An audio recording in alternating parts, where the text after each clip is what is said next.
Teaching point पे welcome है। आज के सेशन में हम लोग क्लास 12 हिंदी गद्यखंड का सेकेंड लेसन उसने कहा था कहानी का सारांश जानेंगे। जैसा कि आप जानते हैं, उसने कहा था कहानी एक प्रेम कहानी है और यह कहानी लहना सिंह और सूबेदारनी के प्यार पर आधारित है। यह कहानी हिंदी के महान लेखक चंद्रधर शर्मा गुलेरी जी के द्वारा लिखा गया है। तो आइए सबसे पहले हम लोग जानते हैं लेखक चंद्रधर शर्मा गुलेरी जी के बारे में। चंद्रधर शर्मा गुलेरी जी का जन्म 7 जुलाई 1883 को जयपुर राजस्थान में हुआ था। उनका निधन 12 सितंबर 1922 को हुआ था। उन्हें हिंदी, संस्कृत और अंग्रेजी भाषाओं का ज्ञान था। केवल 9 वर्ष की आयु में वे संस्कृत में भाषण देने लगे थे। सोच सकते हैं कितने विलक्षण प्रतिभा के व्यक्ति थे, काफ़ी महान व्यक्ति थे। उन्होंने अपने जीवन में केवल 3 कहानियाँ लिखी। उसने कहा था बुद्धू का कांटा और सुखमय जीवन, और बहुत सारे उन्होंने निबंध भी लिखा। केवल 3 कहानियाँ लिखकर हिंदी साहित्य के क्षेत्र में अमर हो गए। तो आइए चलिए और जानते हैं उसने कहा था कहानी का सारांश। उससे पहले हम लोग जान लेते हैं कहानी के प्रमुख पात्रों के बारे में।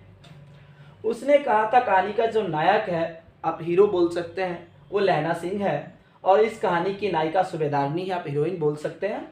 और सूबेदारनी का जो पति का किरदार है इसमें, वो है हजारा सिंह का। बोधा सिंह सूबेदारनी और हजारा सिंह का पुत्र है, और बजीरा सिंह लहना सिंह का मित्र है, और लपटन साहब इस कहानी में एक विलन के रोल में है। तो यह कहानी जो है शुरू होती है अमृतसर के भीड़ भाड़ वाले बाजार से, जहाँ लहना सिंह की मुलाकात 8 साल की एक लड़की से होती है। उस समय लहना सिंह का आयु 12 वर्ष रहता है। दोनों अपने मामा के यहाँ रह रहे थे। लहना सिंह को पहले ही नज़र में उस लड़की से प्यार हो गया था, और अक्सर इस कारण से वो उस लड़की का इंतज़ार किया करते थे। एक समय वो दोनों, लहना सिंह और वो लड़की, एक दुकान से सामान लेके जा रहे थे। लड़की का ध्यान कहीं और था, और उधर से टांगे वाले आ रहा था। आप जानते हैं कि भीड़ भाड़ वाले इलाकों में टांगे वाला जो होता है, वो घोड़ा को चाबुक मारने के साथ साथ लोगों को अपने भाषा में कुछ अमर्यादित शब्दों का प्रयोग भी करता है, लोगों को साइड करने के लिए। वो सड़क पर ऐसे चलाता है टांगे को जैसे सड़क उसकी अपनी हो।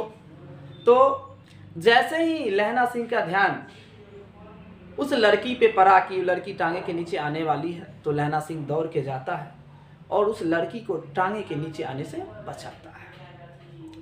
अब इसके बाद दोनों चौक पे, दोनों भीड़ भाड़ वाले जगह पे, दोनों दही वाले के यहाँ, सब्जी वाले के यहाँ अक्सर मिला करते थे, दोनों बातें किया करते थे। दोनों का जो शुरुआती नोक झोंक था वो प्यार में बदल गया था। दोनों एक दूसरे को काफ़ी प्यार करते थे, और अक्सर लहना सिंह उस लड़की से एक सवाल पूछता था, तेरी कुरमाई हो गई क्या? लड़की धत कहकर चली जाती थी। लड़की शर्मा जाती थी, इसी कारण से वो लड़की धत कहकर चली जाती थी।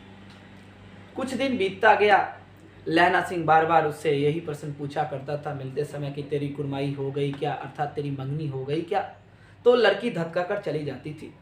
एक दिन ऐसा आया कि लड़की से लहना सिंह पूछता है, तेरी कुरमाई हो गई क्या? लड़की कहती है, हाँ हो गई, देखते नहीं रेशम से कढ़े हुए सालू। सालू मतलब दुपट्टा। अक्सर लड़कियां ओढ़ा करती है शादी के समय या शादी के बाद। तो ये सुनकर लहना सिंह काफ़ी निराश हो जाता है। लहना सिंह काफ़ी निराश हो जाता है। वो बोझिल मन से वापस लौटता है। वापस लौटते समय वो कभी कुत्ते को ईंट मारता है, कभी दूध वाले का दूध उड़ेल देता है, कभी सब्जी वाले का टोकरी गिरा देता है। एक तरह से जैसे वो पागल जैसे बिहेव करने लगा था, चारों तरफ इधर उधर भटकने लगा था। बेचारे के सारे अरमान टूट से गए थे, बिखर गए थे। उसने बहुत सारे अरमान सोचे थे कि मैं भी उसके साथ विवाह रचाऊंगा, लेकिन ऐसा हो न सका। बेचारा बोझिल मन से वापस चल दिया, और रास्ते में मैंने आपको बताया कि वो पागलों की जैसे व्यवहार कर रहा था। कुछ समय बाद लहना सिंह की जो है भारतीय सेना में नौकरी हो जाती है। जमादार 77 में राइफल्स में उनकी नौकरी हो जाती है।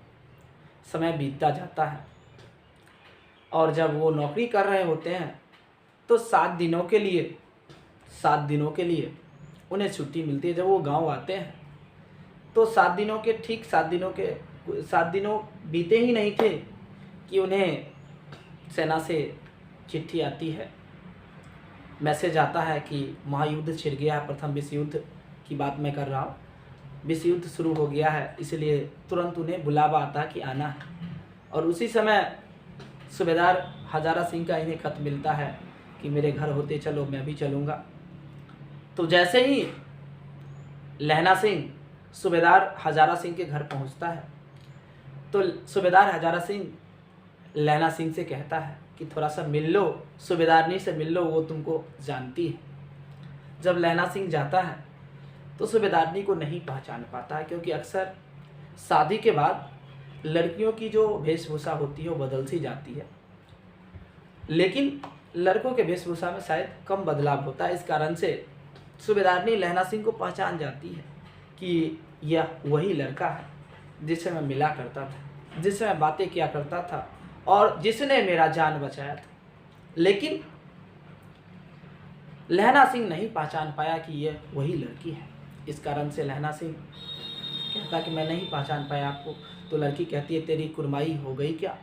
तो ये शब्द सुन के लहना सिंह को याद आता है कि शायद ये वही तो लड़की नहीं जिससे मैं बचपन में मिला करता था, जिससे मैं प्यार किया करता था, जिसको मैंने टांगे के नीचे आने से बचाया था। तो लहना सिंह को याद आता है कि शायद यही वो लड़की है। तो दोनों बातें करते हैं और सूबेदारनी बताती है कि मेरे पति और पुत्र दोनों सेना में हैं। पति और पुत्र कहने का अर्थात मतलब हजारा सिंह उसके पति थे और बोधा सिंह उसका पुत्र था। पति और पुत्र मेरे सेना में हैं। मैं आपसे हाथ फैला के भीख मांगती हूँ, झोली फैला के भीख मांगती हूँ कि जिस प्रकार आपने मेरा प्राण टांगे के नीचे आने से बचाया था, उस प्रकार युद्ध में जा रहे हैं आप मेरे पति और पुत्र का भी प्राण बचाएंगे।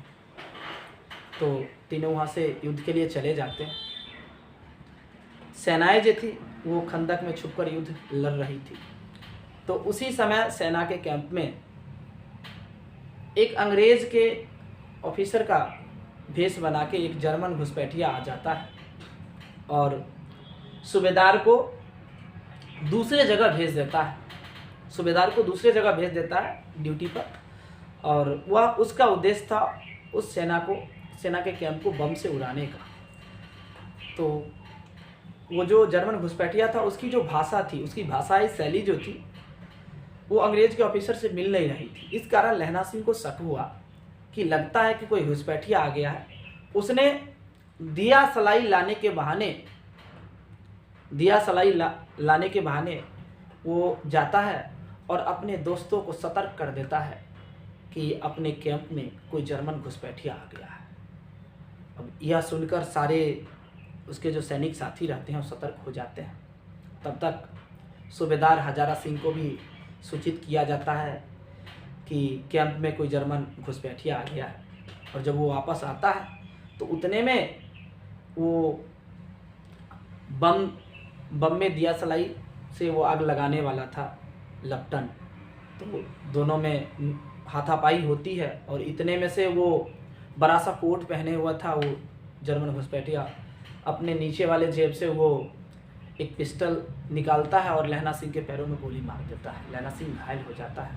उतने में सूबेदार हजारा सिंह भी अपने सेना के साथ पहुंच जाते हैं और सारे जर्मन सिपाहियों को मार गिराया जाता है। जब युद्ध समाप्त हो गया था तो सारे घायलों को अस्पताल ले जाया जा रहा था। तो लहना सिंह अपने दर्द को छुपाता है और सभी को एम्बुलेंस में बैठा देता है। तो लहना सिंह युद्ध भूमि में घायल पड़ा हुआ था, लेकिन उसे संतोष था कि उसने जो कहा था मैंने पूरा कर दिया। उसे इस बात का संतोष था कि मतलब सूबेदारनी ने जो कहा था, उसकी प्रेमिका ने जो कहा था, उसने उसे पूरा कर दिया। तो ये कहानी दर्शाता है लहना सिंह के निश्चल प्रेम को दर्शाता है, ऐसे प्रेम को दर्शाता है जिस प्रेम के कारण उसने अपने प्राणों का बलिदान कर दिया। लहना सिंह एक महान व्यक्ति था। लहना सिंह की प्रशंसा जितनी भी की जाए कम होगी। शायद ऐसा प्रेम आज के समय में दिखने को नहीं मिलता है। आज तो प्रेम केवल दिखावा हो गया है। तो ऐसे लोग, ऐसे स्टूडेंट जो शायद 12th पास आउट है, उनके लिए ये प्रेरणा देने वाली कहानी है कि प्रेम ऐसा हो जिसमें समर्पण हो, जिसमें त्याग हो, जिसमें एक समर्पण की भावना हो। तो लहना सिंह अपने सूबेदारनी के प्रेम को तो पा ना सका, लेकिन उसके प्रेम के लिए, उसके बातों के लिए उसने अपने प्राणों का बलिदान दे दिया। ऐसा प्रेम होता था पहले, लेकिन आज के ज़माने में ऐसा प्रेम देखने को नहीं मिलता। तो नेक्स्ट सेशन में हम लोग इस लेसन का क्वेश्चन आंसर जानेंगे। तो आज के लिए इतना ही। ओके, टेक केयर, अपना ध्यान रखिए, स्वस्थ रहिए और सुरक्षित रहिए। यदि आपको यह वीडियो पसंद आए, इसे लाइक और शेयर करना ना भूलें।